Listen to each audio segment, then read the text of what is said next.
Hello guys, চলে এসেছি আরেকটা ভিডিও করতে। একটুখানি পরে ডিউটিতে যাব, নাইট ডিউটি পড়েছে, ডাইরেক্ট নাইটে যাচ্ছি। তাই জমিগুলো দেখতে আসলাম। সকালবেলা একবার এসেছিলাম, দেখাবো আমাদের জমিগুলোকে। এই হচ্ছে বরবটি গাছ, বড় বড় হয়ে গেছে। গাছে সার দিতে হবে, কিন্তু সার দেওয়া হয়নি এখনো।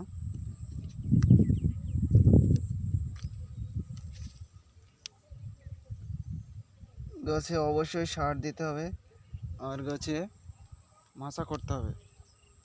আর এই যে ঘাস দেখা যাচ্ছে, ঘাসগুলোকে কিছু একটা ব্যবস্থা করতে হবে, না হলে ঘাসে ঢেকে যাবে জমি। তাই আগেই তার ব্যবস্থা করতে হবে। কিন্তু এত পরিমাণে বৃষ্টি হচ্ছে, কি আর বলবো। আজ থেকে 1 মাস আগে কটা ধনেপাতার বীজ এনে রেখেছি, সেই বীজ কটা ছড়াবো বলে, কিন্তু সেটা আর হচ্ছে না। মাটি জয় হচ্ছে না। আমাদের পটলের জমিতে এসেছি, পটল সব ভাঙা হয়ে গেছে, একদম কমপ্লিট। যা পটল ছিল গাছে সব ভেঙে দিয়েছি। দেখো গাছগুলো, দেখো কি সুন্দর গাছ হয়েছে। কিন্তু একটুখানি সমস্যার জন্য জালি নষ্ট হয়ে গেছে। ওটা হলো, গাছে এক জায়গায় দহে পোকা লেগেছিল।